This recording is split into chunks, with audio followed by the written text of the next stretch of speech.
Hey, it's Karina. And Clark.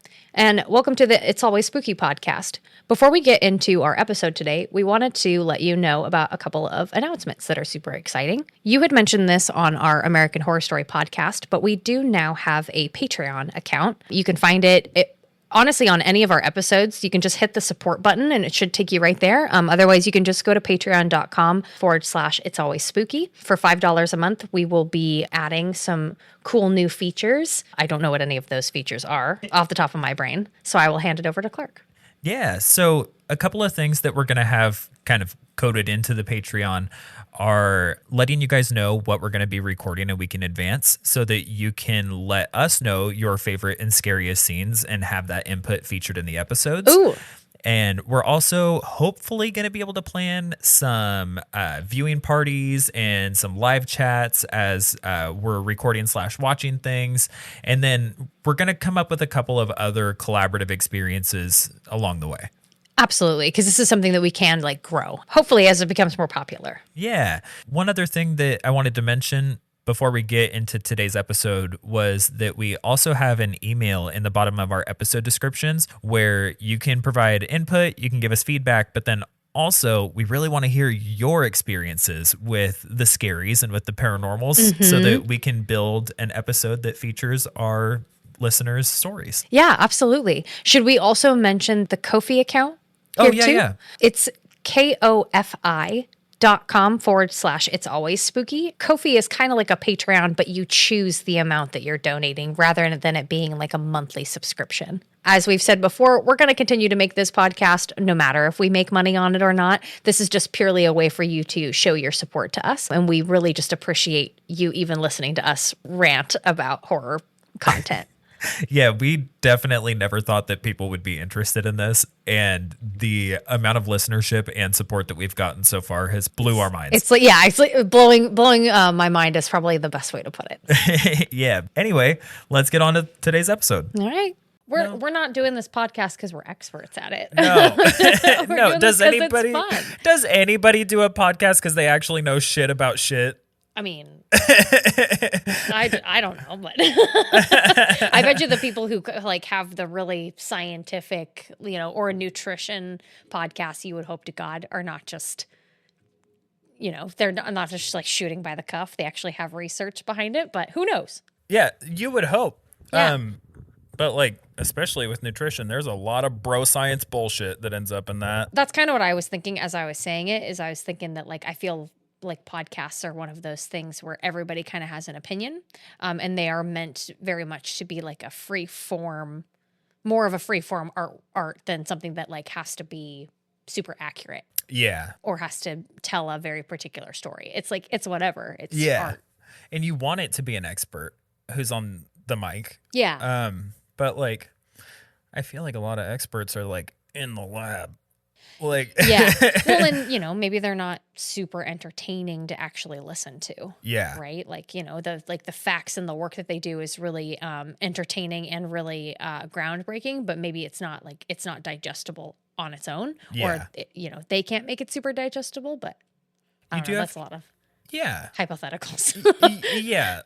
You do have to have a really good balance of accurate, insightful information and somebody who can present that in a way that is entertaining. Yeah. And yeah.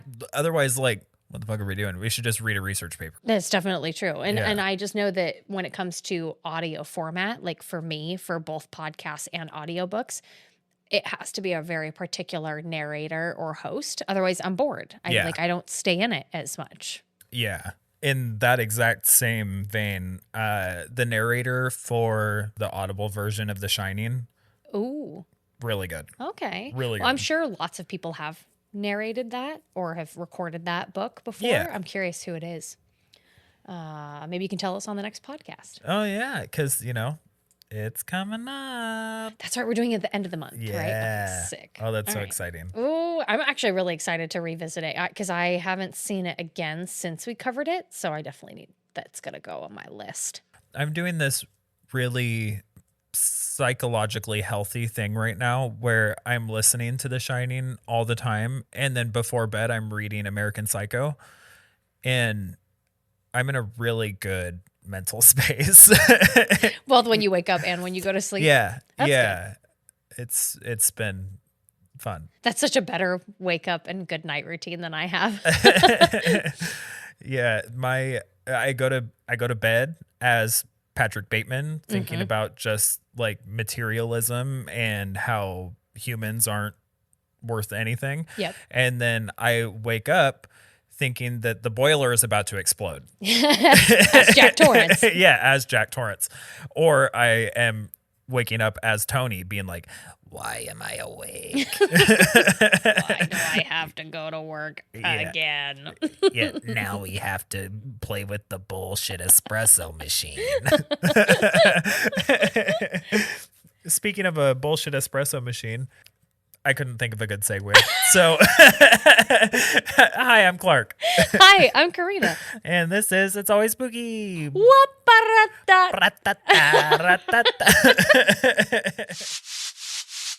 It's always spooky. Hey, so what are we talking about today? Today, we are kind of following the theme of last week, and we're going with I don't remember what year it was made, like 2013? 2013, yeah. Wow. I think it was released in theaters in 2014, but 2013 is what is credited on IMDb. In spirit, I am doing a full circle and a like hair shake really quick. And toss leg. In spirit, I'm doing that and being like, am I becoming like a movie person? Right, like a connoisseur of movies. I'm like remembering things.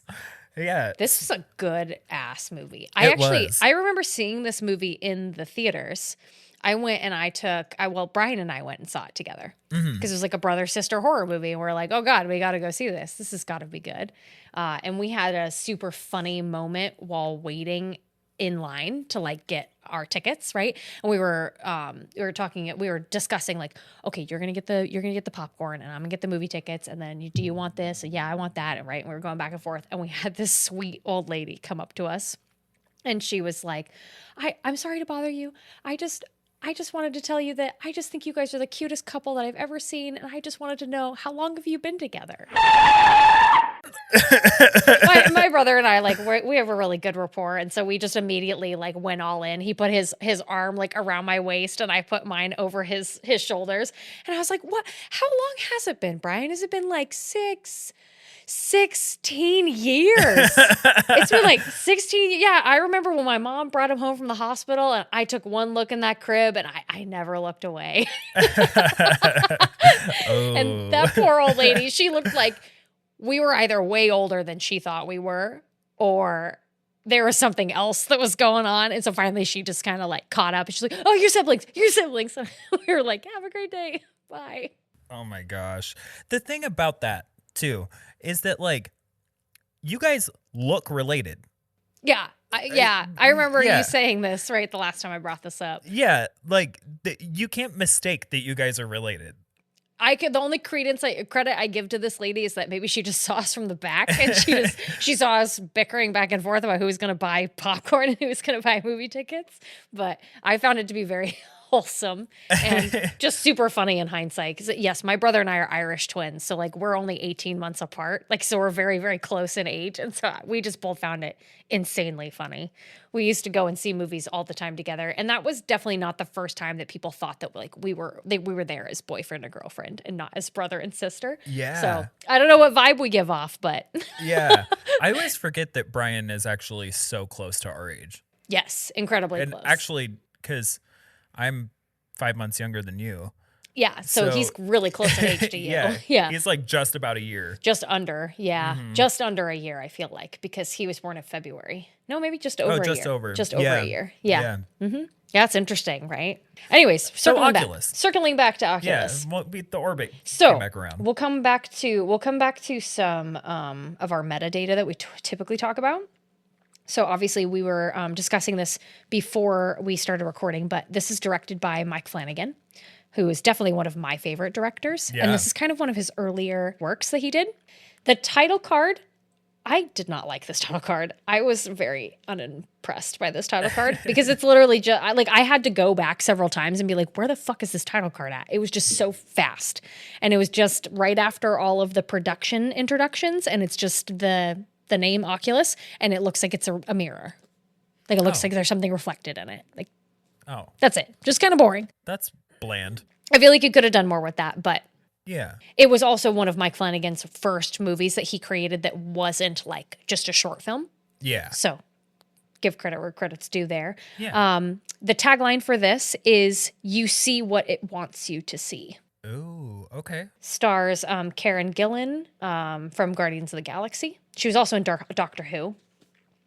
She plays Kaylee. You got Brenton Thwaites, who plays Tim. And then Annalise plays younger Kaylee, and Garrett plays younger Tim. And then you've also got Katie Sackhoff, who plays Mom. You've got Rory Cochrane, who plays Dad.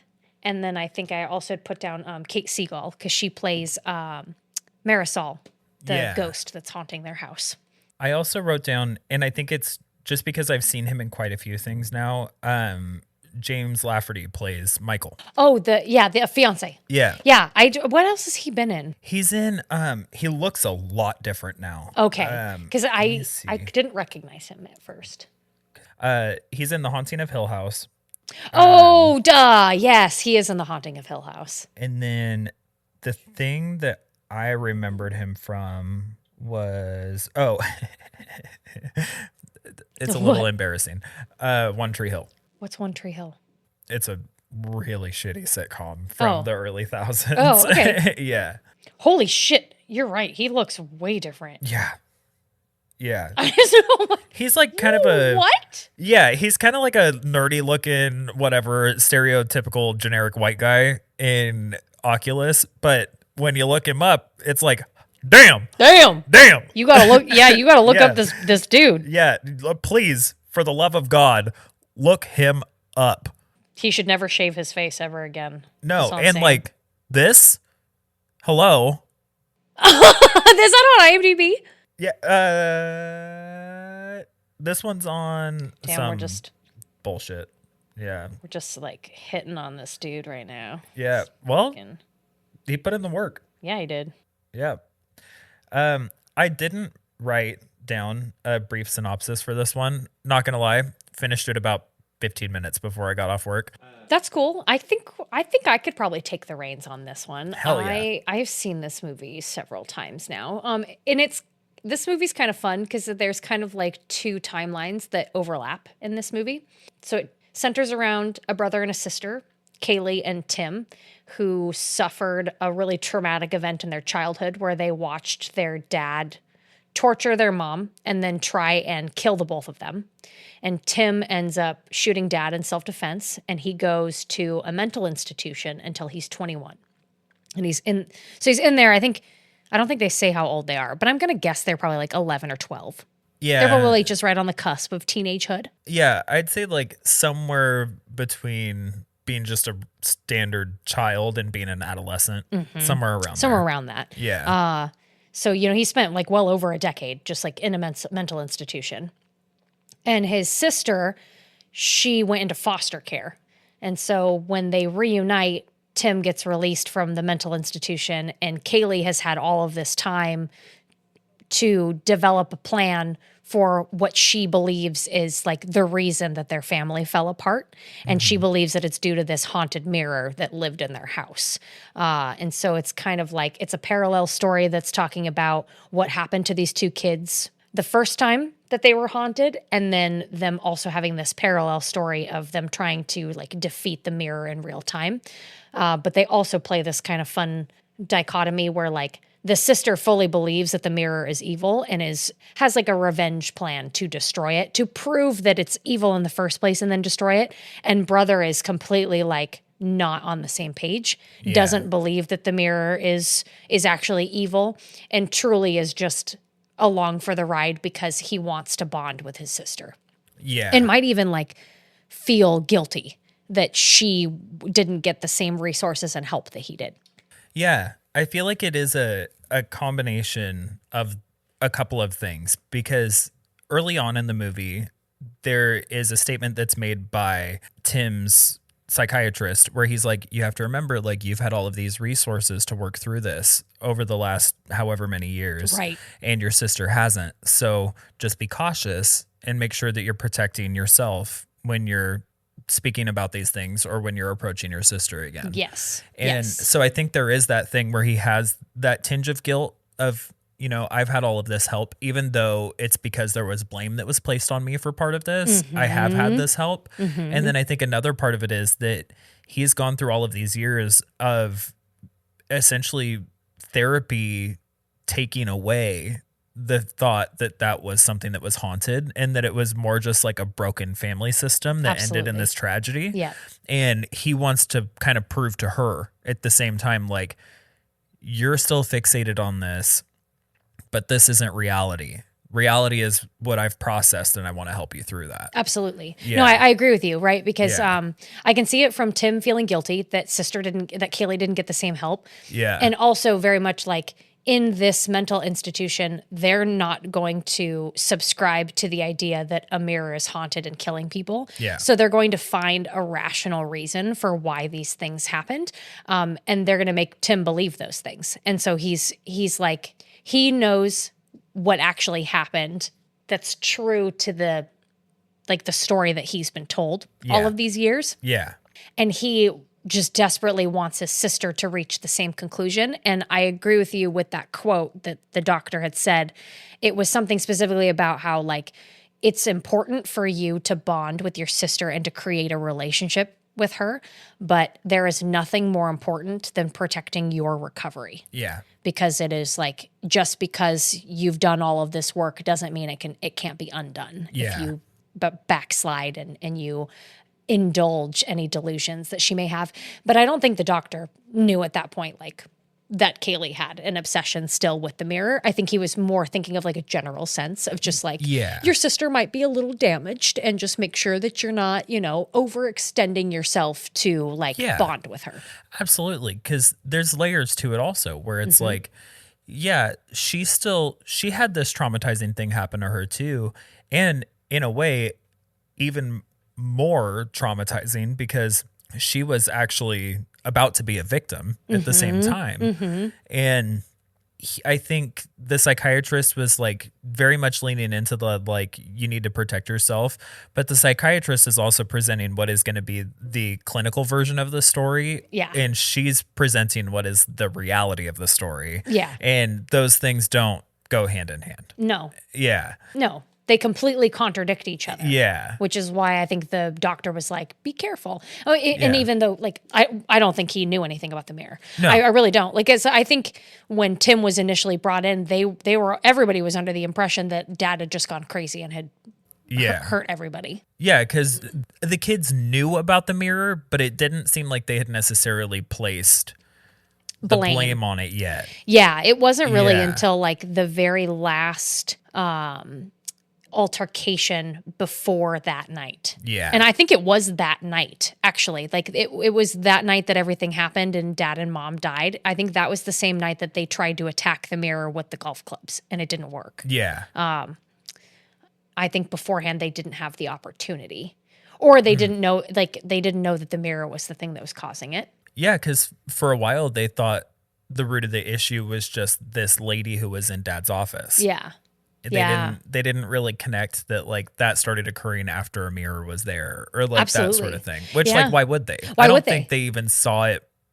They might have walked past it being moved in, but I think that was about it. Well, yeah. Yeah, you think about it, like they had just moved to this house. And so any furniture that was brought in, like, kids don't give a shit what furniture is being moved into the house. But I was even thinking to myself when I was watching this recently, when they moved to this new place, the mom and dad are having conversations back and forth, right? Mm-hmm. And the mom is confused when she sees the mirror. She's like, wait a second. Like, I didn't know we were going to turn our house into a showroom. And he says, well, but you said new house, new furniture, and you didn't want IKEA stuff. You wanted stuff that was like, had a history and had an antique quality to it. Yeah. And so I just found that interesting because I wasn't really sure like where they had even found the mirror in the first place. Yeah. Because it seemed like Dad was in software. Like that's what his job was in software. And Mom just seemed like a stay-at-home mom. So like, where the fuck did they get this like ornate, super gothic mirror that was probably not cheap because, you know, I think Kaylee had said that it had just like passed from auction house to auction house. So it wasn't like going to a Goodwill. It had enough value that people, or history, that people were like continuously selling it in these bigger areas, like these higher class areas. Yeah. And I thought it was also super interesting to see how, and it gives you a little bit of insight at the end as to how this worked out this way. But it's super interesting that the mirror eventually gets everything tied to it. Yeah. And then that influences Kaylee to then become an antique auctioneer. Or not auctioneer, but like an antiques dealer, essentially. Absolutely. To work in the auction house. Yeah. Like, we don't even know what her job is, but she works there so that she might have the opportunity to see it again. Exactly. Mm-hmm. Like, you see that, even though it was a horrendously traumatic experience, you also see that being formative for where she is taking her career even. Absolutely. In an effort just to be able to attack that again. I know. Isn't that crazy? Like, just that tenacity to, instead of just accepting that it was something horrible that happened and moved on with her life, she very much used it as like the catalyst, if that's the right word, to really like to really make her life decisions for her. Yeah. She didn't have to worry about what career she needed as long as it got her closer to the mirror. Yep. And I even thought to the point of like, can you imagine if she got together with Michael for that same reason? Because it seemed like he was connected to the auction house, not her. Yeah. And so I almost wonder if that was more of a manipulation. I'm not saying she didn't love him, but like if he initially was just a way to get closer to the auction house. Yeah. Which it's pretty likely. Like, they don't give you a lot of insight into their relationship. No, but she seemed very distant with him. Yeah. Like, every time they were talking on the phone and she was like, hey, could you actually call closer on the dot? Because it's like 6 minutes past now. He's like, okay, I'll talk to you in 53 minutes. Click. And then which was also curious because just your like run-of-the-mill person wouldn't be so like rigid in the scientific method that they're using. Like, this experiment was set up in such a very rigid, timely, well-executed manner. Right. And for just like a run-of-the-mill, whatever, antique dealer, somebody who works in an auction house, whatever it is that her job title is, to then set up this elaborate experiment in an effort to try to like prove that this mirror is what's causing all of these things and then destroy it is wild. It's crazy. It's a really crazy like plan, as well as like the execution of the plan. And I think it's poignant when Tim asks her like, who are you talking to? Yeah. When she's talking to the camera. And she says, I'm talking to all the people who called dad a murderer and called you a murderer and called mom crazy and, laughed at me and everybody who found out at school, even though nobody said anybody would, And so I think that definitely helped fuel her passion as well. And it seemed like the plan that she executed and that she came up with was purely due to all of the research that she had done by following the timeline of the mirror and seeing like how it had killed other people and then coming up with like safeguards to make sure that those same things didn't happen to her. Yeah.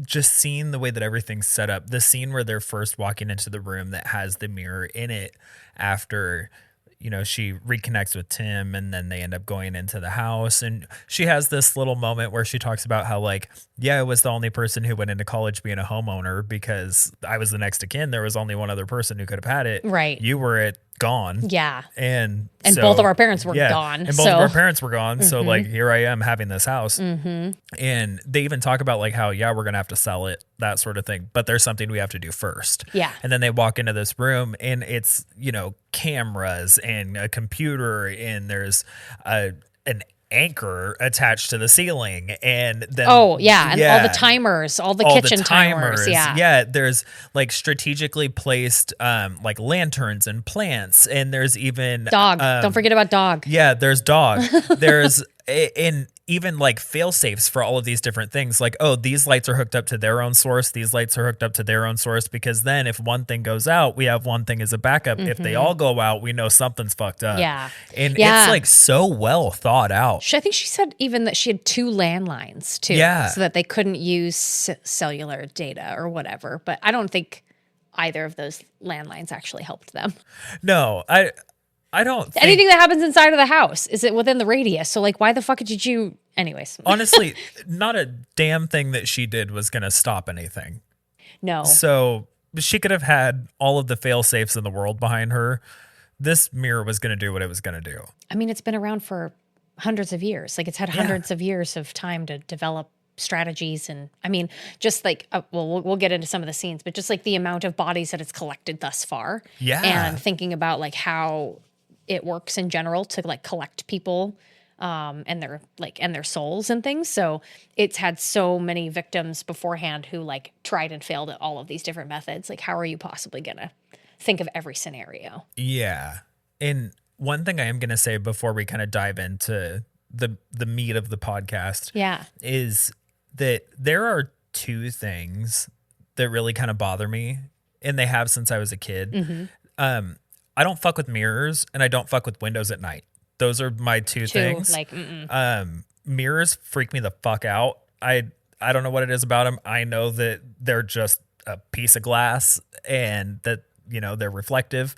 Still freaks me the fuck out, especially at night. If I look in one, I'm like, I'm going to see something behind me. Right. And then I'm going to have to force myself to just be like, yeah, well, sucks to suck. Yeah, I'm Guess out. I'm going to die or go to bed. Exactly. Like, those are my options. And then windows at night, I'm afraid that it's going to be like the Stranger situation. And this movie played on that so much. It even played on the windows at one part. Yeah. And I was just like, I'm so glad that I am unmedicated right now, because if I were to be watching this really zoned in on it, this would fuck with me. like, I'm glad I could like get distracted easily while watching this film. Yeah, I'm glad that the disorder was also a protective mechanism this time around. I'm glad that the medication, the lack of medication, could bring you some solace. Yeah, you know what? Everybody go get yourself some ADHD. It's helpful. Not really at all. No, not really ever, except right now. Except right now. Did you want to get into themes?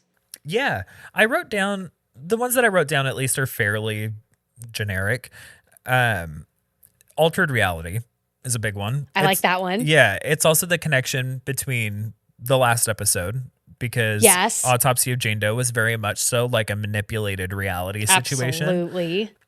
I will say, just since we're on the topic, comparing the 2, I think that Oculus was a lot more elaborate with the way that reality was manipulated. Yeah. I do think, though, that Autopsy of Jane Doe felt more solid yeah. in that manipulation. Because, and I think it's created to be that way. Yeah. Because in Oculus, there were certain ways that you could kind of check whether it was reality or not Yeah. somewhat easily. Yeah. They weren't always like for sure proof, but there were ways that you could tell. Like, you could look through your phone, and if the camera showed something or didn't show something that you were seeing, you could tell that there was maybe a little bit of something going on. Yep. They also anticipated that reality wasn't what they were actually experiencing. Absolutely. Whereas in Autopsy of Jane Doe, they had no idea. For a long time. Yeah. Yeah. So kind of dialing back, the next theme that I wrote down was just family trauma. There's a relationship that is playing out from the very beginning. And then as they go through these cycles of flashbacks in present day, those things both happening simultaneously, and then going back to those flashbacks, you can see individual family members and the relationships between all of them. Yeah. Kind of creating a little bit more depth to the story. So there was family trauma, possession. Yep. It's always a fun one. Yep. And then the last one that I wrote down was just paranormal objects. Like, Yeah. it's really fun to have a haunted house scenario where it's not a haunted house. Exactly. It's a haunted one thing. Yeah. Yeah. And I think that was the intention. We'll get into this with trivia, but that Mike wanted to create something that was reminiscent of 1408's hotel room. Oh my God. Right? Where you had something that was plain and simple and things that like people encounter every single day. And how can you make that scary?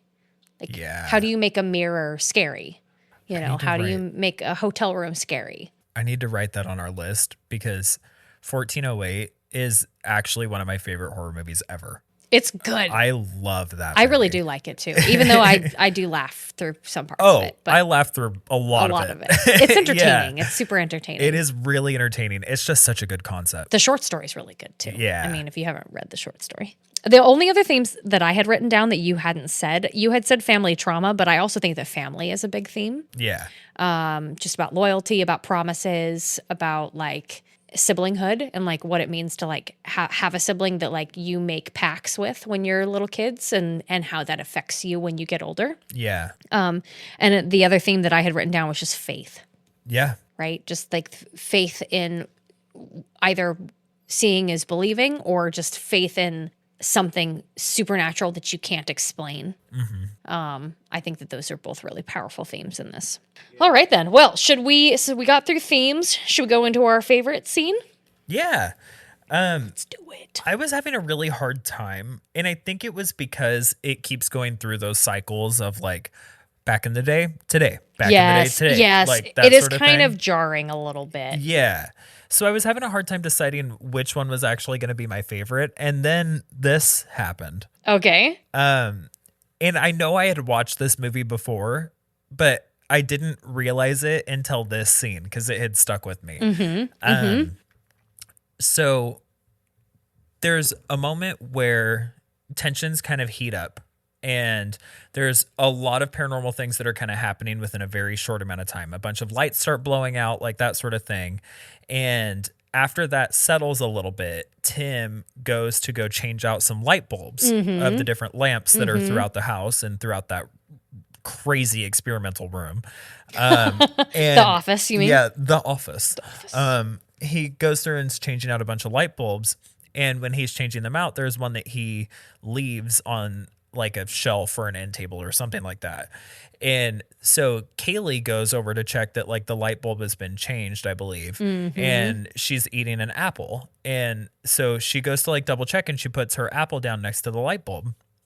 And she like does what she does. And then you see her grab the apple and she goes and takes a bite. And then you hear a crack of glass. And it shows that she's actually bitten into a light bulb and her mouth is bleeding and she like starts to panic because she's like, oh shit, I've just bit a light bulb. And then Tim shows up behind her and is like, hey, like what's going on? Right. And she turns around and the piece of glass that she was holding is a piece of apple. There's no blood on her mouth or anything like that. She's holding the apple in her hand. And it was just such a well shot scene that you don't see any of the changes for any of that. Right. It was just like so crisp, so clean. And it was one of those ones that I saw and I was just like, wow. That was really good. Yeah. I agree with you. That's a really good scene. I think that's one of the most memorable scenes from the movie is the apple scene. Yeah. And I just like Kaylee's face after Tim. Like, he's like, are you good? And she still has her mouth gaping open like there's still blood coming out of it. Yeah. And then she just kind of like wipes her mouth really quickly and she's like, I'm fine. It's good. Yeah. It's good. I just thought I was fucking bleeding from a huge gash in my mouth, but it's good. Yeah. No worries. I just thought that I had bitten a light bulb. It's fine. It's fine. Yeah. Yeah. Yeah. I just thought I would crunch on some 60 watts real quick, but all right. The sound design for that is really good. Oh, and yeah. when she like rolls the glass around in her mouth and like she can tell that there's this big jagged piece that's just stuck in the roof of her mouth. Yeah, that's some pure nightmare fuel if I've ever had any. Yeah. What was your favorite scene now that I can scrub that out of my brain? You're going to find my favorite scenes, I feel like, are always scenes that make me laugh out loud or like give me a lot of joy when I watch them. I feel like mine tend to be like the comedic relief. Yeah, Yeah. scenes. So my favorite scene for this is when Kaylee and Tim are fighting in the beginning. Kaylee's like going through her like origin stories, right? 1904, this happened. 1912, this happened. And she's like going through all of these different things. And Tim is getting more and more like exasperated, where he's like, this is just confirmation bias. You're just like going and looking for things that prove your theory. And he says something like, what's more likely, Kaylee? A haunted mirror is killing everybody, or you're just seeing like a bunch of coincidences that aren't there. Like, I can't quite remember what the quote is. I tried to look for it, but I couldn't find it. Yeah. But it's like right after this point, they're arguing back and forth. They're having this argument, and they're having this argument outside of the office. Yeah. And when they finally go back in, I don't remember what brings them back in, if it's a timer or something, but they go back in and all of the cameras that were facing towards the mirror are now all facing towards each other.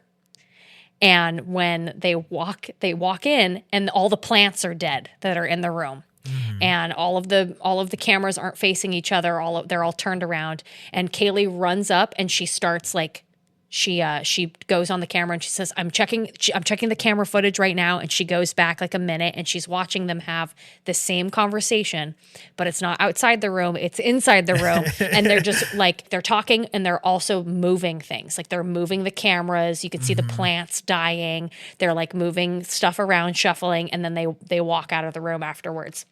And my favorite part, the part that makes me laugh, is when Kaylee, she's watching the video and she turns back to Tim and she's like, ha!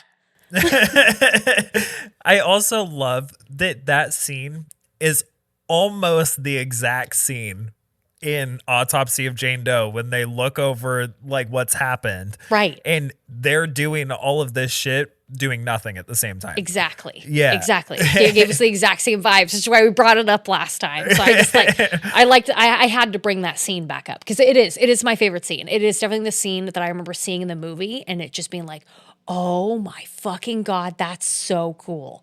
Yeah. That's so cool to see two people have the exact same conversation they were just having, but now they're just like, you know, like almost like not monotone, like a zombie-esque way that they're moving. And they're just like, they're doing what the mirror wants them to. And they're completely oblivious to it. And where it kind of breaks Tim a little bit psychologically, because he's like, oh my God, what the fuck? Like that is not what I just remembered happening. Yeah, and I didn't have agency. Exactly. And Yeah. Kaylee's on the opposite end where she's like, I just fucking proved my theory, bitch. Yeah. Like, I just fucking did it. I got on camera. Yes. One thing I also really love about that scene too is that it almost kind of plants this seed in your head that what the mirror is doing is it's just taking away their agency, but it's a manufactured reality. It's not necessarily an artificial reality. Yes. And later on, things start happening where you're like, wait, they're not making this happen. This is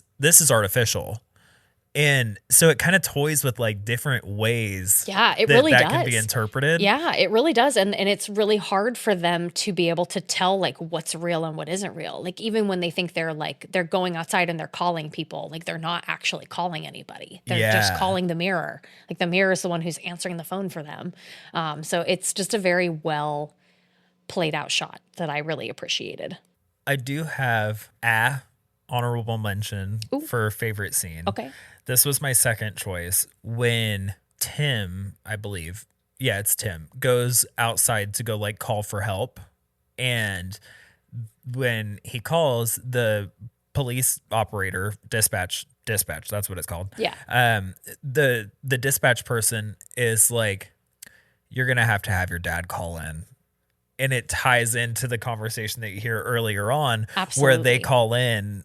I think they're calling when they're kids. Yeah, when they're kids, and they're not calling the police. They're calling a psychiatrist. They're calling doctors. Yeah, they're calling doctors, Mm-hmm. and they're like, "Yeah, something's wrong," and saying specifically that like something's wrong with their mom. Yeah, and they're like, "You're gonna have your dad call." Yeah, I really like. I appreciate that you brought that scene up because it is really cool. You don't hear the conversation when they're kids. You just hear Tim, and he's like, "Okay, yeah."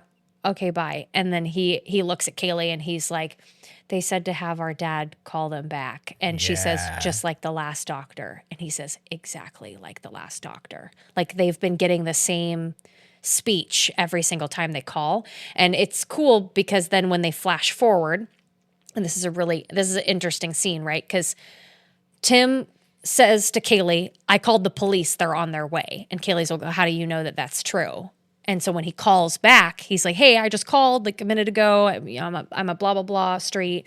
And the dispatcher reverts back and goes, oh, sorry, you're going to have your dad call. Yeah. And it kind of like, it does something else after that. Like it has some other garbled speech or something else. And that's when Tim is like, all right, fuck this. We're already outside. We're just going to sit here. We're safe. Like, and we can just let the kill switch just do its thing. And that's when they look in the house and they see them both standing in front of the mirror. Yeah. And Tim's just like, it's not real. It's not real. We're not actually in there. And Kaylee's like, but how do we know that? Like, we don't know that. Like, Yeah. And then to compound on top of all of that scene too, he had called the police. that's 'Cause they they end up showing that's, up. That's what I mean. Yeah. It's like, that's what's kind of interesting is that the mirror allowed him to make that one phone call. Like, it was almost like the mirror was like, all right, we're wrapping it up here. Like, all right. Yeah. Okay. I actually do want the police to come actually, because I want them to show up so that they can, catch him in the act. Right. That mirror might be one of my favorite horror movie villains. It's good. It's good. Real good. Oh, it's so good. And it does some fucked up shit. I got some trivia you'll really appreciate then. Having somebody die of dehydration in a bathtub, that's fun. That's fun. After ripping all their teeth out. Yes. That's also a nice little tidbit. There's a teeth thing with this mirror because also there's the lady who dies from a quote miscarriage after she had ripped all of her teeth out with pliers and put them in the drawer. Yes. And it's just like, these are really twisted things that this mirror is doing. It's not just like random sudden deaths or anything like that. No, it's torture. It's torture. Yeah. And I'm kind of curious why that is, if the mirror is kind of like Pennywise or, like where it gets more power from a soul that's suffered. Yeah. Maybe it gets more pleasure out of the food that it eats, or it gives it more energy to consume things that have undergone trauma. It is also, it could also just be from a standpoint of like, if they just died magically in their sleep, that wouldn't be horrific. So they all have to die in horrific ways. But I did like some of the ways that it killed people. Yeah. Dehydration in the bathtub. That lady who completely mangled herself with a hammer. Yeah. Everything except for her right hand because she needed it to swing the hammer. I thought that was pretty crazy. Or then dad's walking around with a hammer. Yes. Yep. Or the guy, there was a college professor who it hung in his office. And one day he rushed at the painting with a bat to destroy it. And he stopped right before he got to it. And the students watched him just stand there staring at it for a full minute. And then he dropped the bat and he turned around and he walked into oncoming traffic and died. Yeah. Just kind of crazy stuff like that. And it's interesting too, because the mirror is also definitely a force that kind of waits. It waited for a while for Marie. Right? When Marie came in and was looking for evidence that her husband was cheating on her, right? And then it wasn't until she kind of subconsciously threw something in the mirror's direction, not even at it, but it reacted so violently to that attack. Yeah. And punished her for it very quickly. And it immediately clocked a vulnerability or an insecurity that she had. Mm-hmm. And was just that's the ticket. I think that's kind of what it does. Yeah. How it tortures its victims is it finds the things that really bother them the most. And I wonder if, because every single person who dies of some sort of accident, and it's always something that the mirror has forced that person to do. Yeah. To kill themselves or to kill their families or to do whatever. One thing I'm realizing right this second is that this wasn't a movie that I felt like I was having the most fun watching, but this is probably one of my favorite episodes that we're recording because I feel like I'm getting more and more from it as we're talking about it. Yeah. Yeah. I knew it would be a good movie for that reason. It is good discussion material. It is. And now I'm excited to watch it again and be like, oh, Karina pointed this out and then this ties to this. Yeah. And we'll just have to cover it again. Yeah. Should we do our scariest scenes? Yeah. Let's do it. My scariest one, there's a lot of jump scares in Yeah. this movie. A lot of good And ones, honestly. A lot of, really decent ones. It had started with pointing out in my notes each time a jump scare happened and like wow. what the framework was for it. And then I quit because there was a lot of them. Yeah, that and does.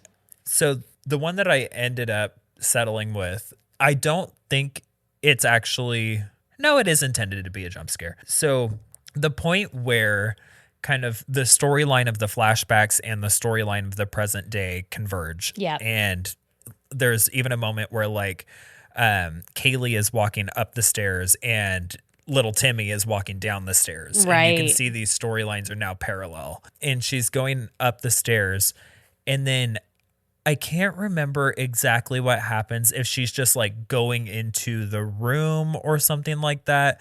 But there's a moment where her, like their mom, when she's at her absolute worst, just like pops up.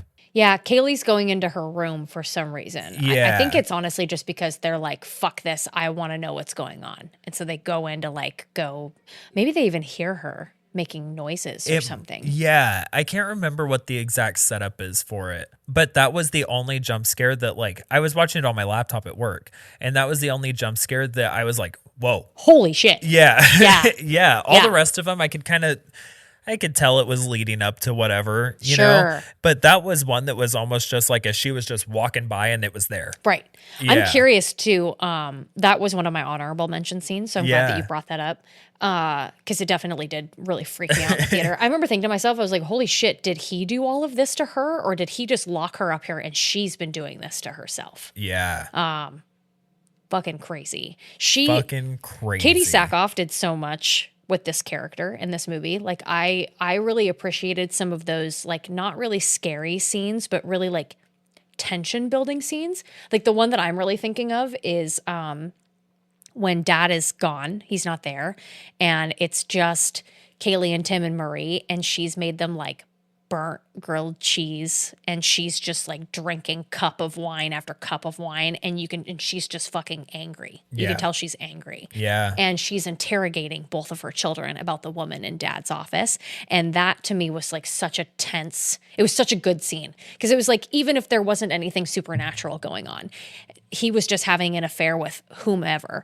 Like this scene right here is something that is so real for so many people, where they just have to deal with like toxic lives, like toxic marriages that they're having to watch, or just like flat out like verbal and physical abuse, right? And I found that to be a really like poignant scene that then kind of led up into her reveal scene. Yeah, and there's that's post her finding a note that had Marisol scribbled all over it. Well, yeah. So she thinks like she's attributing that to whoever the affair is. Absolutely. And she's like, well, here's the evidence that I need. Now I just need more information from the kids. Yes. And oh, yeah.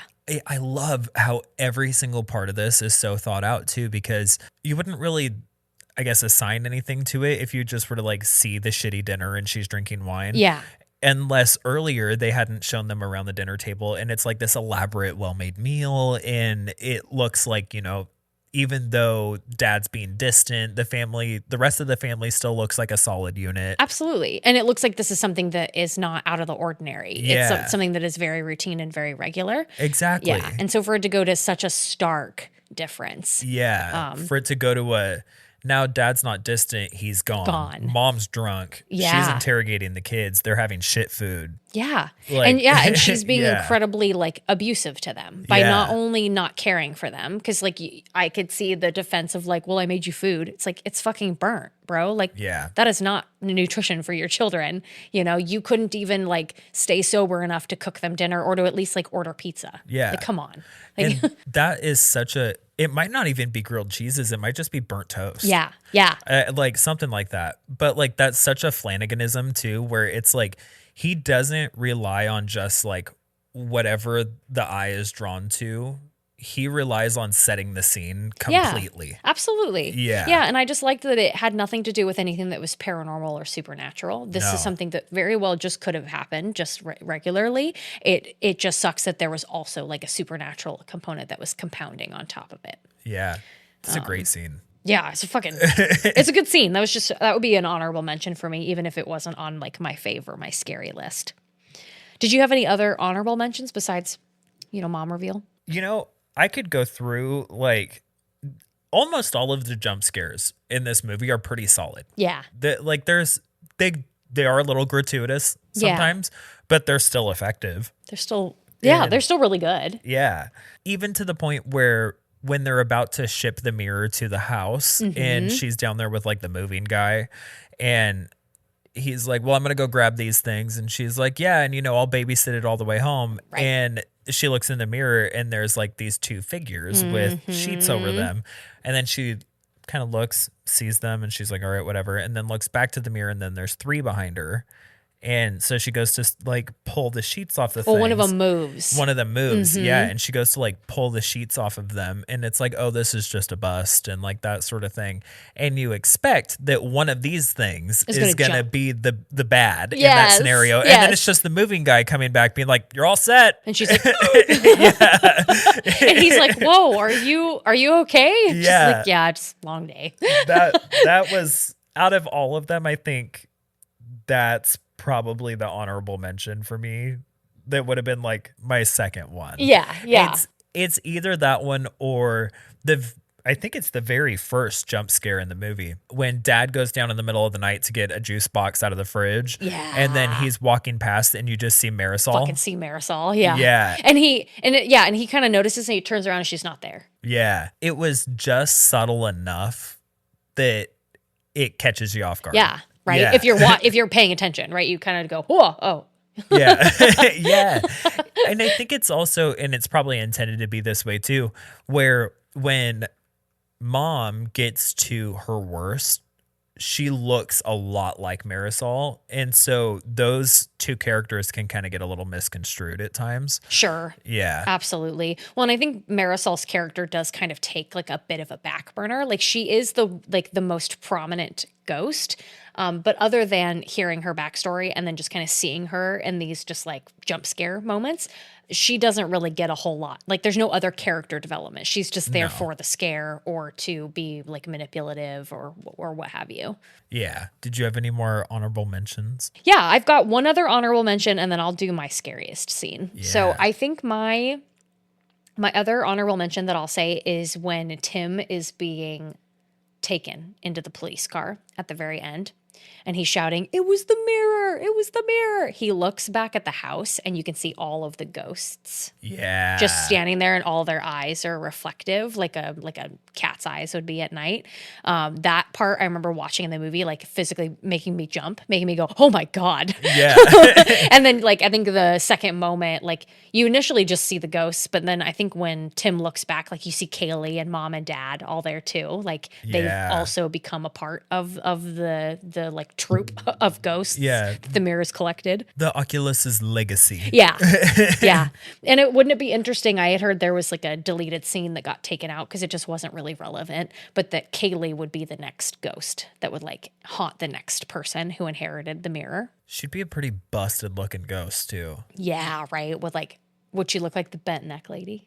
Yeah, would she look like bent neck or would she? Wait, have you seen Haunting of Hill House? Yeah. Kind of. I was like, I don't even. Do you know who the bent neck lady is? I do know who the bent neck lady is, not because of watching it, because of seeing content of it. Oh. Because I have technically watched it, but it was in a fever situation. Do you know who actually was the bent neck lady? No. It was Nell. Oh. Yeah, it's a really fucking good episode. So where she finds out that she's been the ghost that's been haunting her whole life. I need to rewatch it. It's fucking good. It was good. Literally while I was like fucking good as one fuck. of the sickest I've been in my entire life. Oh, yeah. Yeah. Dude. Yeah. So I should definitely rewatch that. And finally, my actual scariest scene for me was the last stand for Kaylee and Tim with their parents. When they're in the room and it's mirroring the beginning scene when Kaylee and Tim are in the room and they're looking through the keyhole and they see dad or mom like walking by. And Kaylee looks at Tim and goes, "Okay, we're going to have to be really brave. I got the club. Like I'm going to open the door and you're just going to run." And Tim is like, what happens if they're there? And she says, don't worry about that. Your job is just to run for the front door. And like, it was just so baller the way that like these poor two kids that are just like, I got to run through my house from my homicidal parents. And so, Kaylee opens the door and Tim runs out, and I think mom comes out pretty immediately, and they both scream, but they keep running. And I think Kaylee like gets a hit in on mom too, just like whacks her, and they end up getting split up because I think Kaylee gets cornered into a bedroom and Tim has to run downstairs. And so poor Kaylee's got to jump out her window, right, to get away from mom, and then realizes that Tim's still inside. And so she's got to go around and go save him. And so like that for me, because like it was probably the most high tension point, and also just feeling from the perspective of these two children that are like, they're just trying to survive from your two parents who like are supposed to protect and care for you. Yeah. There is one thing that I can say about the character of Kaylee already, but on top of that, the way that Karen actually like plays her is a bad bitch. Oh, like, yeah. Kaylee, although she is like very hyper fixated almost to like a mentally detrimental way on this scenario. Absolutely. She is a bad bitch, and she approaches this as a bad bitch and continues to be a bad bitch the entire time. Yes, I agree with you. I feel like adult Kaylee kind of got lost in the sauce a little bit. Yeah. Where she got a little bit too over her head. Yeah. In my opinion. Because I even noticed like about 3/4 of the way through the movie when she starts to get frustrated and she starts to like break things and starts to kind of go against her own rules. That's why her fiance died, if we're being honest. Because she just kind of like got a little bit too underwater. Yeah. But I do really like the portrayal of young Kaylee from, I think her name was Anna Lee.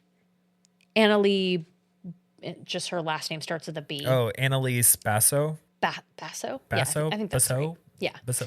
Yeah. The way that she portrayed young Kaylee, like young Kaylee had like a fucking fighter spirit in her. Like she was willing to go down with a fight. She was not going to go out just into the quiet night.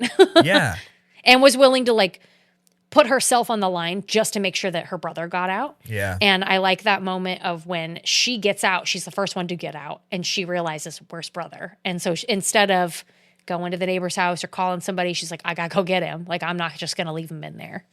Yeah. And then those roles are in a almost minor way. Those roles are a little reversed when they have to reapproach it later on, where Tim kind of has this approach of like, oh, I have the tool set and the mental fortitude to be able to approach this and be like, hey, you're going a little too far. Right. And kind of be the protector in this situation. Oh, yeah. And then still doesn't work out that way. But he tried his best. He tries, yeah. But I do agree with you. There is a couple of moments where like Kaylee needs him in order to keep going, like especially after Michael dies. Yeah. And she just can't. She doesn't know how to continue to go on, and so it's really him that kind of pulls her out of that darkness and is like, look, we got to keep going. Like, I know you're scared, but it's going to be fine. And I think she says something like, you just have to tell me that he's gone. And she's talking about dad, because dad's ghost is somewhere in the house. Yeah. And he's like, I promise you, like, he's gone. And they open the door and he's right there. No, I swear to God, he's not there. Yeah. Oh, fuck. So that was all our scariest stuff. Do you want to get into trivia? Yeah. Let's fucking do it. I'm quickly going to shout out this video that I watched on YouTube because I felt like it provided a lot of trivia that I had not heard of before for this movie. It was called Exploring Oculus Through the Laser Glass, and it's by Good Bad Flicks. It's like a 25-minute video, and I just highly recommend it. Like, if you liked Oculus, because it kind of gives you some insight about like how they made the movie, how they chose the cast, where like the origin for the movie came from, kind of where like Mike Flanagan kind of started his career, and like how he created this movie by not settling and by really like waiting for the right moment to release it. Mm-hmm. So it was just really good. So specifically, a couple of the things that I learned in that video was that like Flanagan purposely waited to make this film for like at least 3 years, I'm pretty sure, because he wanted to avoid it being in like a found footage style. When he initially pitched it, he really liked 1408. He wanted to create a horror movie that had like some sort of like inanimate object was the point of horror. But all of these producers that he brought it to, they were like, yeah, we really like the concept, but we want it to be found footage. And he's like, that's not how I want to tell this story, because found footage is completely objective. You have to believe what you see when you're watching found footage. Yeah. This movie completely relies on you not being able to believe what you're actually watching. Yeah. And so that's why he banked it for a while. He's like, okay, these studios don't see my vision, so I'm just going to pull back on it. And he ended up making a different movie beforehand that he crowdfunded, I think on like Kickstarter. It was Absentia. He just didn't trust production companies at that point to really like trust his artistic style. So he started a Kickstarter for this other movie, shot a couple of scenes for it. It was actually crowdfunded in like less than a month. I think it was by late June, he ended up filming it under his own production company. And then it was after that point, I think he was worried because there was another movie in like 2008 called Mirrors that came out, and he was worried that like that was going to have too many similarities to his movie, but it didn't. And so he ended up pitching it again. And the next couple of companies that he took it to were like, we absolutely love it. The only thing we ask you is that you don't do it found footage. And he was like, fuck yeah, let's do it. Like, thank God. Finally, somebody understands me. So, yeah. Finally, somebody's actually like looking through my lens. Exactly. Like people understand like what story I'm trying to tell. He also had said that Oculus was actually like the haunted mirror. The Lasser Glass was actually like a 9-part story that Flanagan had created with a friend of his, like a writer friend of his. And the story for Oculus was number 3 in the Lasser Glass collection. It was called The Man with the Plan. And it was just initially about one dude knew of the Lasser Glass and what power it had. And he wanted to find out a way to exploit it and like prove it, kind of like a Nope, and also to like destroy it. Okay. I can't remember what it was that I was looking up, but I had Googled something quickly about it. And there was a like horror review website that said something along the lines of like, this is only a very small fraction of the full story that was created for this object. Yeah. And it leaves a lot of room open for them to create sequels or prequels about it. Absolutely. Oh, yeah. And then we never saw one, which I actually appreciate because I think it's a really good standalone thing. Yep. And I hate when like things get the Conjuring treatment. Yes. Yeah. Yeah, and they just it gets real convoluted. Even the Saw treatment. Oh, yeah. When it gets picked up by a different production company and you're pumping out new sequels every year, and it's no longer fun. Yeah. It no longer makes a lot of sense. And if we're being honest, I mean, Flanagan's career took off after this. Yeah. If he spent a decade just creating all of the Oculus films and he didn't create any of the stuff that like I fucking love now, like I couldn't imagine. No. I couldn't imagine a life where like there's no Haunting of Hill House, there's no Hush, there's no like, The Fall of the House of Usher. Yeah, fucking Gerald's Game. Black Mass, I believe is him. Oh, Midnight Mass. Midnight Mass, yeah. Yeah. Midnight Mass is fucking so good. The Haunting of Bly Manor. We could go on. The Midnight Club, like he's created like pretty much all of the iconic horror TV shows. Yeah. And is still creating more. I mean, he did like Dr. Sleep. He's doing another couple of miniseries too, I think, for Stephen King. Yeah, I'm pretty sure they're doing one on Carrie. Ooh. I think it's Carrie that they're doing. Interesting. Yeah. Another piece of trivia is that this film was filmed in 24 days. They did have to do a couple of reshoots, but like the main meat of the film was shot in just under a month. Nice. Which is pretty incredible. That is incredible. When you think about how like we just watched Wicked, and granted they made 2 parts of it, but it took like, I think it's like 3 or 4 years or something like that that they've been working on that. Yeah. Oh shit. Well, and I was wondering too, like this movie was filmed in 24 days, but that's not how long it took to make it. No. Right? Like that's just like what it took to like get all of the shots, and then they had editing and post and audio and blah, blah, blah, and marketing and release and all this stuff. Like it took a lot longer than that to actually make the film, but like filming days was only 24.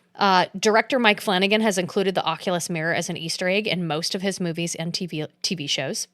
It's in the basement of Ouija Origin of Evil. It's the headboard in Gerald's Game. It's on the walls in The Haunting of Hill House, and it's in the Overlook Hotel in Dr. Sleep. Huh. It's also in Bly Manor. I'm pretty sure it's in Midnight Mass. It's been in like pretty much everything that he's made. You want to hear something really bad? Oh, You know how I feel about The Shining. yeah. Yeah. I've never watched Dr. Sleep. I wouldn't. But that's because it has one of my lines in it. So I've heard Dr. Sleep is really, really fucking good. Yeah. But it has a very extended like torture scene in it of a child, and like, I can't watch it. I heard that scene was so graphic and violent that the adult actors, whenever like they'd yell cut for that scene, the adult actors would they needed a second to like get over the trauma, because it's just essentially them slowly torturing this young boy to death by like breaking all of his limbs and like gouging his eyes out and doing just horrible shit to this poor little boy. And so the boy, whenever they'd yell cut, he'd get up and he'd go trot over. He'd go like skip over to his little spot and he'd drink his juice box and he'd eat his M&Ms. And all of the adults were just like, Yeah.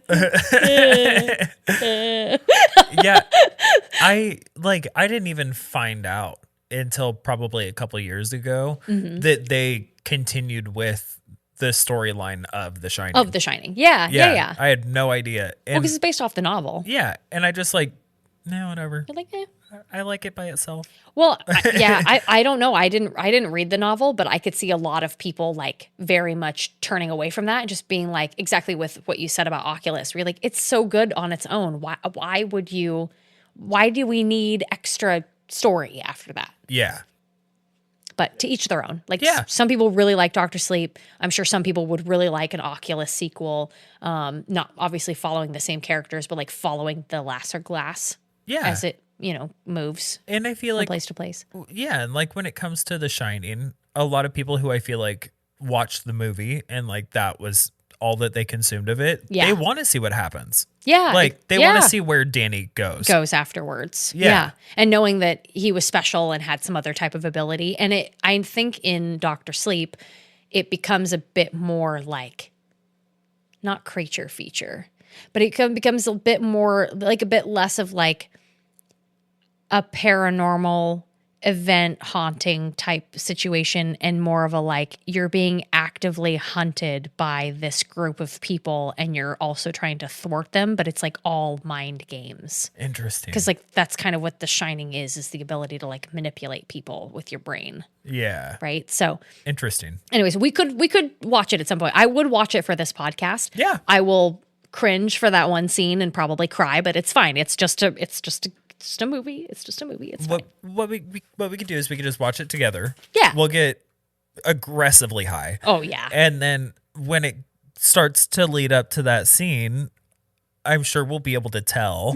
I'll know. And then I'll be like, hey, you want to go make some popcorn? Yeah. Just let the scene play out in the background. Let me see here.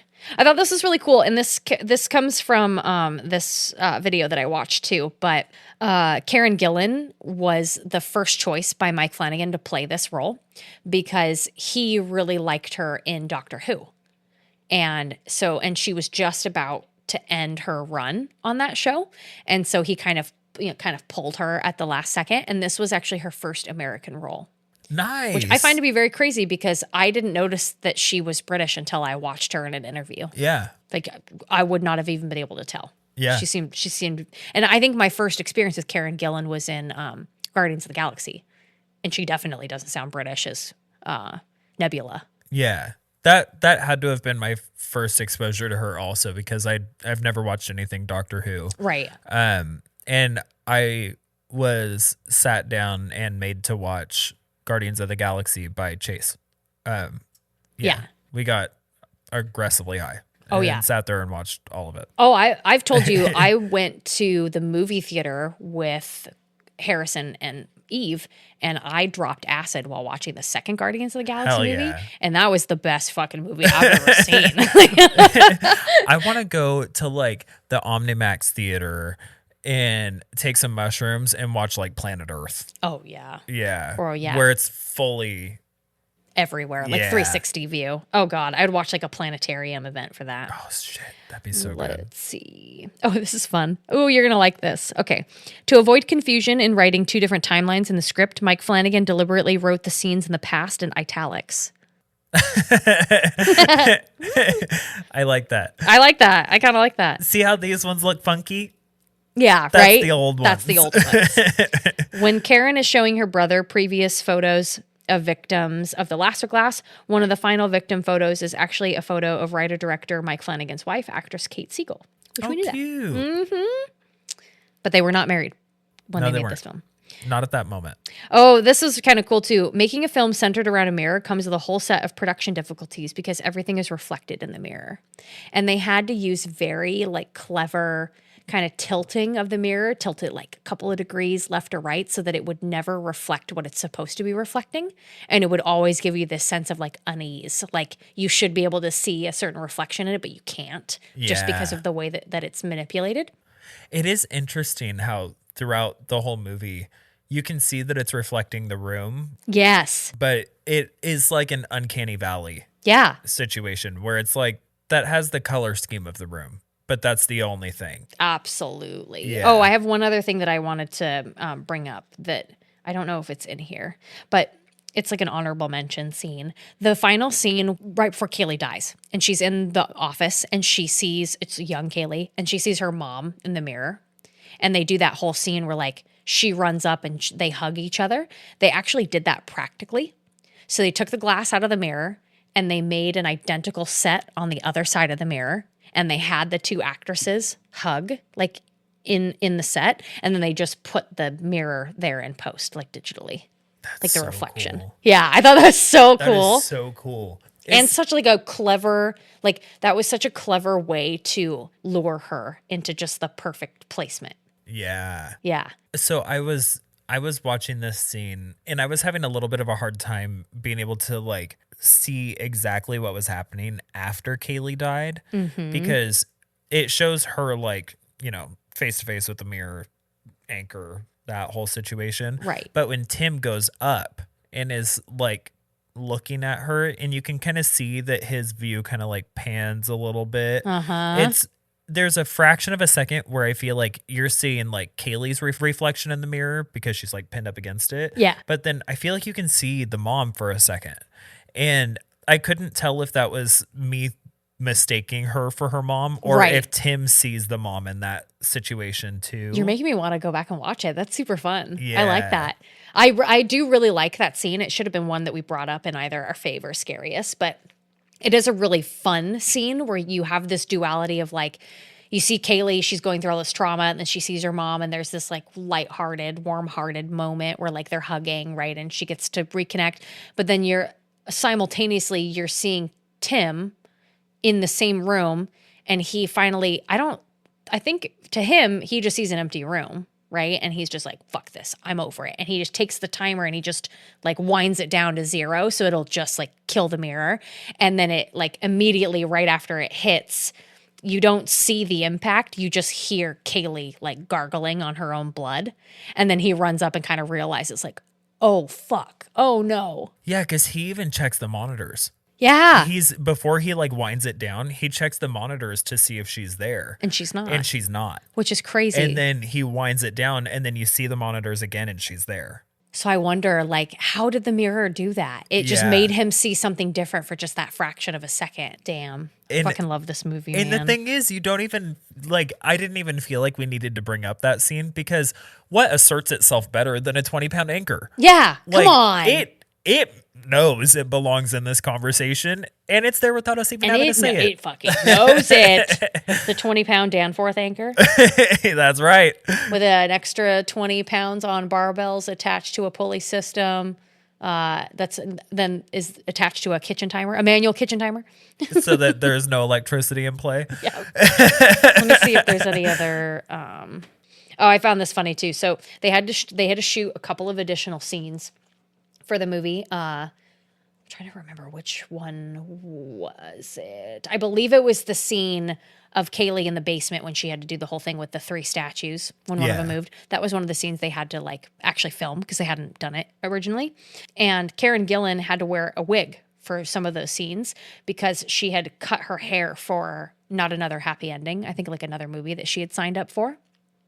But when they had reshot those scenes, Mike Flanagan was like, could have been worse. Like not even 6 months later, she got Nebula in Guardians of the Galaxy and she shaved her head. So if they would have waited any longer, she would have had to wear a whole wig. Yeah. Just the front. Oh my gosh, that's so fun that she just had like a clip-on bang sort of situation. Yeah. I think there's only one scene that you can really tell that she's wearing a wig. And other than that, like it's hard to notice. But yeah, that's it. That's it for trivia. Awesome. Should we get into our ratings? Let's get into our ratings. So for my rating, the weapon that I chose was a broken pot for a plant. Yeah. Broken planter pot. Yeah, broken planter pot. I didn't actually write down my scores, so I'm just going to wing it. I feel like this conversation may skew a little bit. Because it was super boring when you first watched it, wasn't it? It was. Like, it wasn't necessarily that it was boring. I think it was just that I was finding it a little lackluster after watching The Autopsy of Jane Doe. Fair. But now that we've talked about it, it's edging up closer to The Autopsy of Jane Doe. You're seeing more like details and you're like, wait a second, this movie had a lot of detail in it. Yeah. Which shouts out to the director of Autopsy of Jane Doe, because if you can even hold a torch to Mike Flanagan, absolutely, you're doing damn good. Oh, absolutely. Damn good. Definitely. So thinking about quality for this one, I'm very similar to you in the way that like I find plot holes. I don't necessarily like to like point them out if I'm watching them or anything like that, because I don't want to shatter the illusion. Don't want to break the mirror or anything like that, you know, if it'll let me. But I was watching this trying to find holes and I couldn't really find any. And that's one of the things that factors into quality for me is continuity. And absolutely. I feel like this is like top shelf with continuity. I agree with you. Even with like all of the back and forth. Yeah. And the kind of the ways that like the timelines bleed together. Yeah. Is really clever because you literally could have just like, he could have just made it very black and white. Yeah. This is the past. This is the present. And you know, they don't ever like intersect, or you get to the point where like you're confused. You're like, where am I at in the timeline? Like I always kind of liked it when sometimes the actors would be reversed, but it would be a different timeline. Like you were saying with some of the earlier scenes of like the younger version walking past the older version down the stairs, or like Kaylee looking around a corner and seeing like young Tim sitting on the floor, like things like that. Yeah. Yeah. Like all of that was just so well done and so thought out. And then to see also when that convergence happens and you get to see both of those things happening simultaneously, like, of course, there's an age difference. So it's a little easier to be able to blend those things together when it's like, oh, that's obviously young Tim because he's significantly younger. Absolutely. But to have those separate parts running so well together and then come together in a way that feels like such a well-oiled machine. Yeah. It was just really beautifully done. So I'm going to say that mixed with the ability that like, even as an audience, you can't trust what you're seeing. Absolutely. Like it's one thing when you can see that the characters in something aren't able to be, or like aren't able to rely on what they're seeing and that sort of thing. They can't be objective because they're too close to the problem. Exactly. Yeah. But like, when you as a watcher also have no fucking clue what's happening because you think you know something and you definitely don't. Absolutely. That just adds a whole nother layer to it. So I think as far as quality is concerned, I'm actually going to give this one like a 4.5 out of 5. Okay. I think I can't even identify what would give it the extra half point. Yeah. Yeah. But I know I'm saving that for like something. Yeah. You know? No, I get you. I mean, I love all of the little tiny details in this movie. Yeah. Like the more you watch it and the more you kind of see some of like kind of background and set information that is not spelled out for you. It's just purely there as like a little, like an Easter egg for you to discover on your next watch. Yeah, I'm trying to think about what would give it that extra half point. And I really can't. I think it would be one of those things that like I would have to see it, you Yeah. know? Yeah, I don't know. I don't know how I would give it that extra half point either, because I didn't give this a 5 out of 5. Like, Yeah. but I'm trying to think of like where the faults actually are, besides maybe just some of the scares feeling cheap, but they really didn't even feel that cheap if we're being honest. I think I know what it is for me. I think it's between a 4 and a 4.5. And the reason why is because the reflective eyes feel a little like that's too CGI. It is, right? Yeah. I agree with you. Yeah. It's supposed to be creepy. I understand why it's supposed to be creepy, but that is really the only thing that I can give that I don't know why it just kind of looks silly. Yeah. Like- it kind of pulls me out of it a little bit. Like at first it's jarring, but then the more you see it, maybe that's the problem. Yeah. Is like if you just saw it at the end of the movie, when you just saw all of them just in the window with Kaylee, I think that would have served a bigger purpose than if you would have seen them, because you see those ghosts pretty often. Yeah. Pretty often. I might be blanking and thinking of like Insidious, where you just like see a lot of dead people, but You do see them. I'm pretty sure you do. Yeah. You at least see Marisol very often, but I'm pretty Yeah. sure there's even a moment before the very ending scene where you see more than one ghost yeah. in the household, or in the past or whatever. So I Yeah. agree with you. I think that would be the one thing that could kind of like take it over the hill. Because it doesn't look like a mirror. Like, is it Yeah. supposed to look like a mirror, or is it supposed to look like a reflection? Yeah. Yeah. Or not, is it supposed to look like a reflection, or is it supposed to look like you're shining a flashlight at a mirror and you're just getting the light? that's coming out yeah. of that? Like a 'Cause- blowout sort exactly, of situation. Exactly. Yeah. Okay. Yeah. Okay. I don't really know. I just think that could have been done a little differently, and that probably would have pushed it a little further. Sure. As far as scariness goes, kind of like what you had said, there are a few jump scares that are a little gratuitous. Like there were a few that are like back to back to back that it's like at that point the tension's so high and you've had the one happen that you're expecting more to happen. Yeah. Yeah. So the timing was a little strange, but I would say like for scariness, I'll give it like a 3.5 out of 5, 3 out of 5. Okay. And then for rewatchability, it doesn't feel very long. I don't think it is. I want to say it's like maybe an hour and 40. Yeah. It's just over an hour and a half, Yeah. but I could check. Yeah, it doesn't feel very long, which is good because even if it is long, it doesn't feel like it. Nope. And now that we've talked about it and there are like a few more details to it, I'll see myself rewatching it. Mm-hmm. I'm going to say I'll give it a 3 out of 5 there too. For rewatchability? Yeah, because I'm sure like if people watch it and they don't have a podcast or like a friend who is as obsessed with horror as they are, Right. like they could watch it once and take it or leave it. Yeah. Again, I feel Yeah. like this is it is a good date night movie. If like horror is your date night movie, 'cause Yeah. for some people it is, because it is like, it will be that movie that will make you grab your date a little closer, but you will still be entertained and have fun. And I think for horror fans, they will appreciate it because it's a little bit darker. It's a little bit grittier. Sure, it does have like some campiness and some kind of like cheap scares, but I think that it is really good at not holding your hand when you're Yeah. watching it, giving you enough context to be able to like understand what's going on, but also giving you the freedom to like fill in the gaps and kind of figure out the ending for yourself Yeah. and not feel like you're being given like a cheap ending, like a cheap Yeah. happy ending. Yeah. I would agree. Yeah. And I think that just going back to trivia real quick, I think Flanagan had been given advice from the producers or from whomever was higher up to make some of the, I think it was to like make things more obvious or to even like take out that whole section with Kaylee talking about the ghosts because it was too boring, and to show it instead rather than having her just talk it out. And Flanagan's defense to that was just that like audiences are smarter than we give them credit for.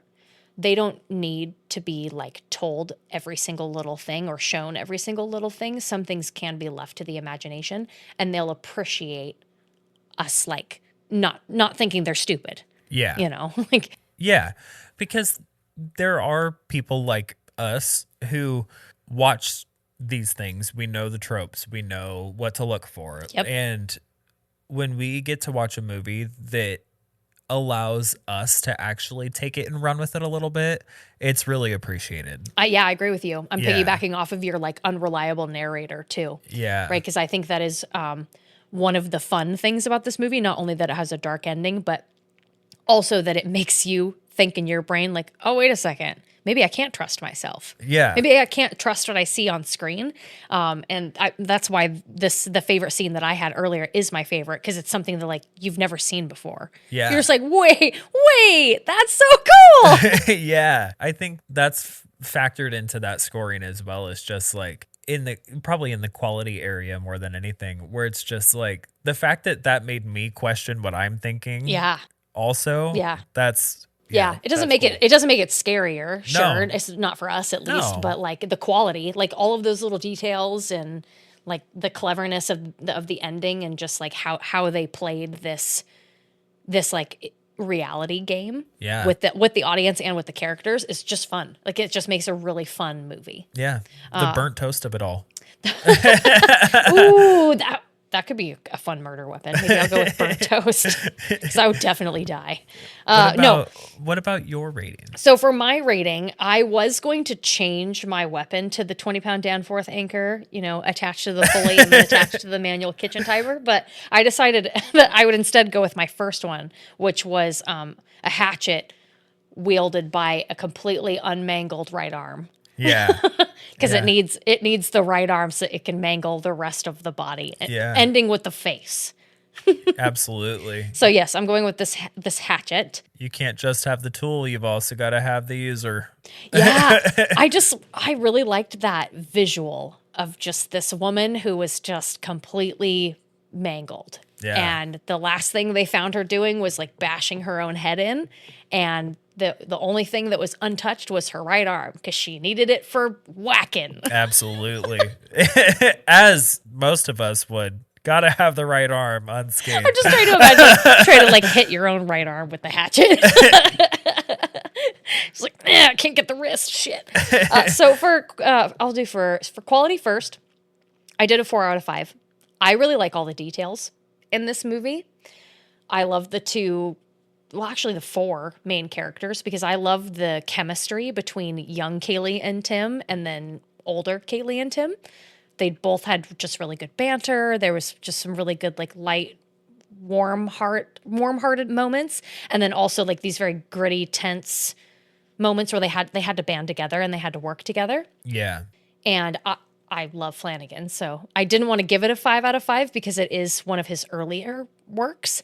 So he had a long way to go, but I can see a lot of homages. Yeah. Watching this again, I will tell you, like, I haven't seen it. I've definitely seen it since we saw it in the theaters, but it has been a minute. Yeah. And I definitely, like, it's been since 2014 since like I've seen it on the big screen when it really had the most impact. For scariness though, I'd say like there were a couple of times that I had some good jump scares or I had some good like, wow, that's really clever, but nothing that really truly terrified me. So I gave it more of like a 3.5, like Yeah. hatchets out of 5.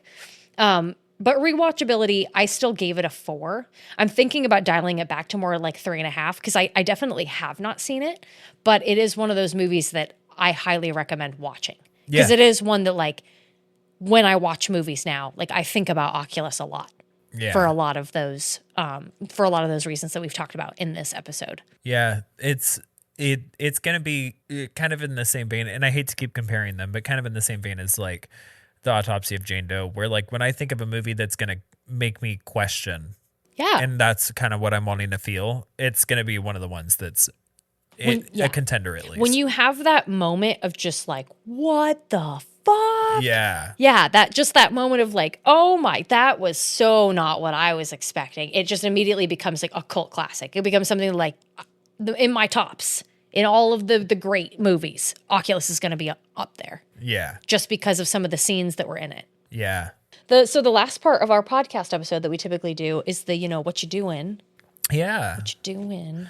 Well, It's been a week, right? Yeah, it's been a week. As far as like what I'm consuming, I have been listening to The Shining. Yes, Because on we're going to audiobook. be, on audiobook, because we're going to be covering that again here pretty quick. The first time that we covered it was pretty early on, and the audio is even too Chunky. crunchy for me to work with. It's chunky. And you know yeah. what? I only watched it the one time, and I can like pull my notes back up. Like I think it would be great to do it again. Yeah. I might have to listen to it. Can you send me it? I think I can. I don't care if it sounds crunchy. I just might want to listen to it. Just to I'll send it to you. Yeah. So been listening to The Shining, and then I'll read it during work too. Because I have it. I have The Shining in every format. I have it on audiobook, ebook, physical book, and movie. And as a digital movie also, physical and digital. Oh, sure. And so I'll listen to it on Audible, and then I'll pick up my Kindle and I can start from where I left off, sort of thing. It is your favorite book. It is my favorite That's book. kind of funny. Both of our favorite books are Stephen King books. Yeah. And I'm not even the biggest Stephen King fan, but like The Shining is something else. Well, I don't know. When you read Audrey Rose, you can let me know, because that kind of has like it kind of is in tie like with it. Yeah, it's something special. So I've been reading and listening to that. And then at night before I go to bed, I've been reading American Psycho. What's that by? Like I've seen the movie. It's by Bret Ellis Easton, or Easton Ellis. I can't remember. It's considered like a horror classic at this point. Yeah. But it is about just like a genuine psychopath. Yes. And I haven't watched the movie. I've never read the book. I don't know anything about it other than I know the name Patrick Bateman. I'll be honest with you. I started the movie. I got about 3/4 of the way through, and I couldn't finish it. It wasn't that it wasn't entertaining. It just wasn't my cup of tea. It wasn't my bag of bones. Okay. I was just like, I was like, I don't get it. Like, it's like when I watched the houses that October built, or or the house that Jack built, or whatever. Whatever or it is. you know, some of these horror movies where I'm just like, I get it. I get why it's entertaining. It doesn't do anything for me. I've heard that American Psycho is very much that way. Kind of polarizing. It's like some people, the people who aren't really like staunch horror fans, think the movie is really striking and they really like it. Right. But the people who are horror fans love the book. Okay. And it's because the first half of the book is written in such a like materialistic way where it's like anything that he can point out, like a brand name or like that sort of thing, just to kind of like really assert the privilege and the materialism of the 1980s. Right. He does. But I actually kind of dig the way that it's written. It's weird. I could see a lot of people thinking that it's just dumb. And so it's about like a psycho's daily life. Yeah. Just what he does. Yeah. I'm really digging it so far. But I guess the first half of the book is written like that. And then the second half of the book becomes like the most depraved thing that you could ever read. Got it. And I'm really excited about it. Got it.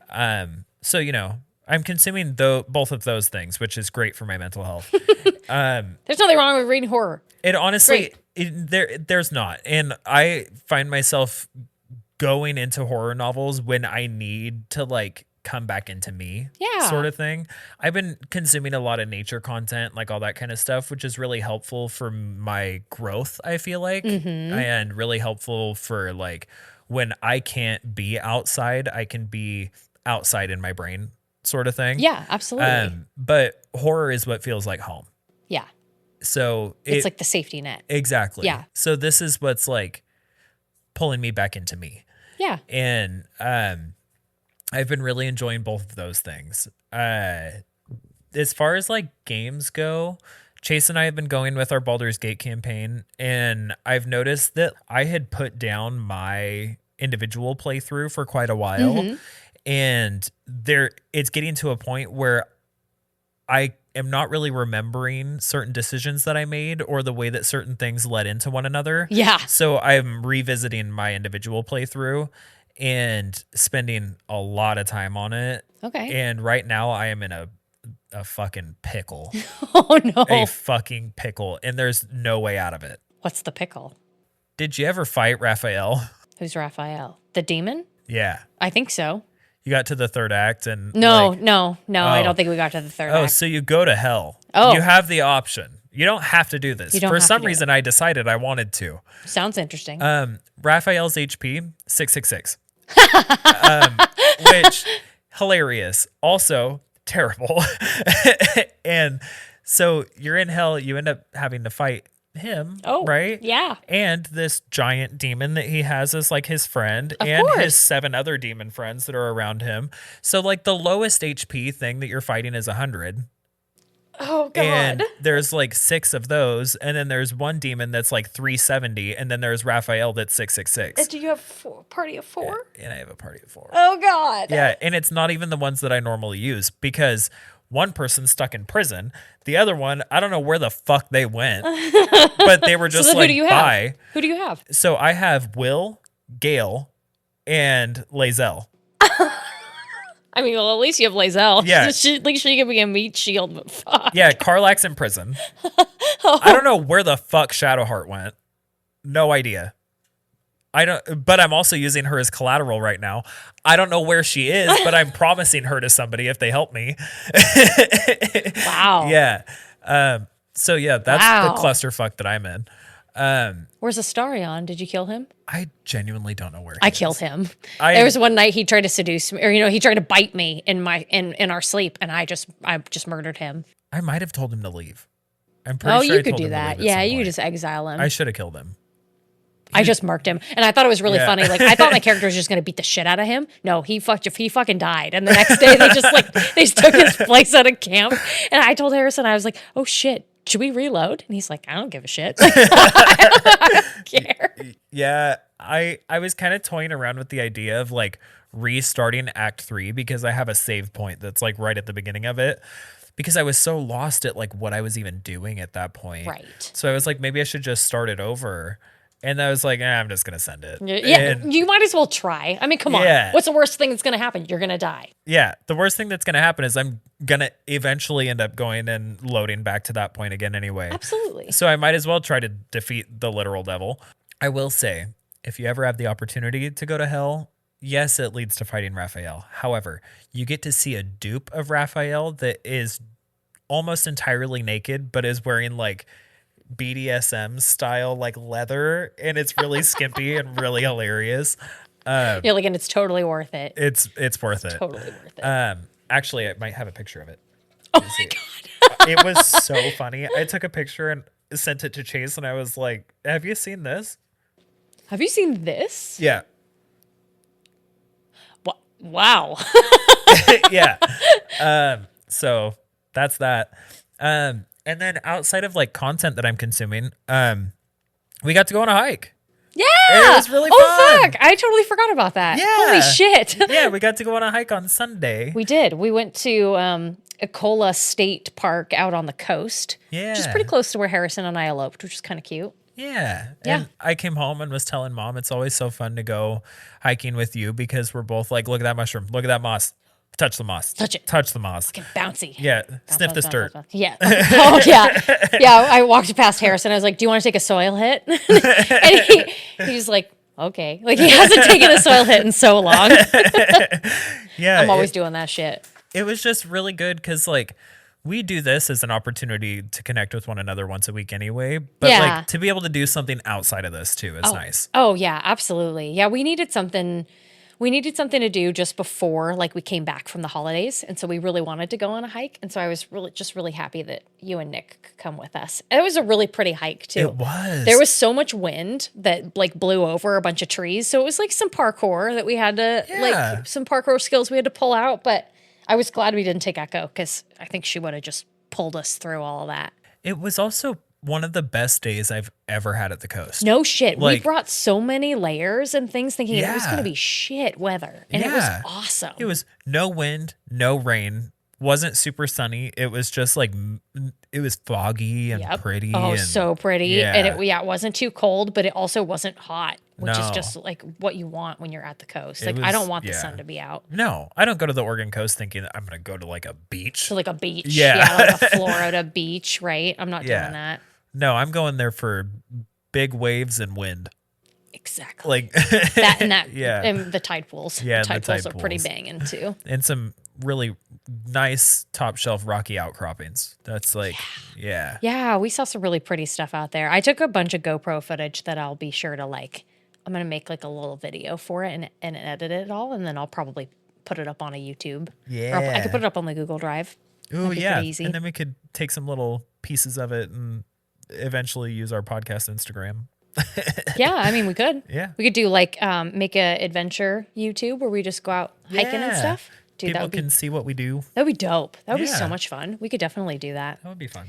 What about you? What have you been doing? I feel like the last week has been, kind of boring, other than like us going on that hike. It was really just coming back from the holidays. So I've just, I've been working all week. Right before we came back, Harrison and I had like a date day. And so we wanted to do some leather work.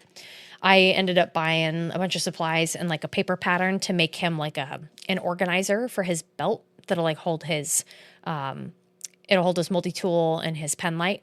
And we'll maybe have another strap that he can like attach his keys to or something like that. And he also has started getting really into leather working after we made those bookmarks for Christmas. And so he made Echo a collar.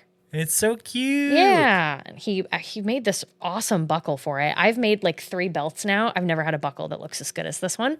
And then he stamped her name in the back of it and dyed it and everything. And now we have like, he had outlined 4 other ones for Echo's mom, her brother and sister, and then her cousin Crunch. Uh-huh. And we're gonna slowly work on those. We're gonna try and get them done by the end of this month or the end of next month. And so that's been kind of a fun little side project. Cute. Yeah.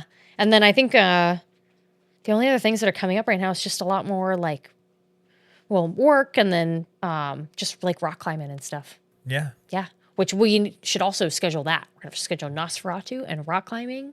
Yeah. And what else, Echo? What else is there for this? Alrighty. Is that the end of the podcast, Echo? It is. It's funny because I was walking into this one thinking that this was going to be one of our shorter recordings, and it's our longest one. Oh, shit. So we rambled a lot today. We didn't have a lot of did. notes, but we had plenty to catch up on. yeah, we did. All right, Echo, can you say quiet? More quiet. Okay. Good night, everybody. Bye. It's always spooky.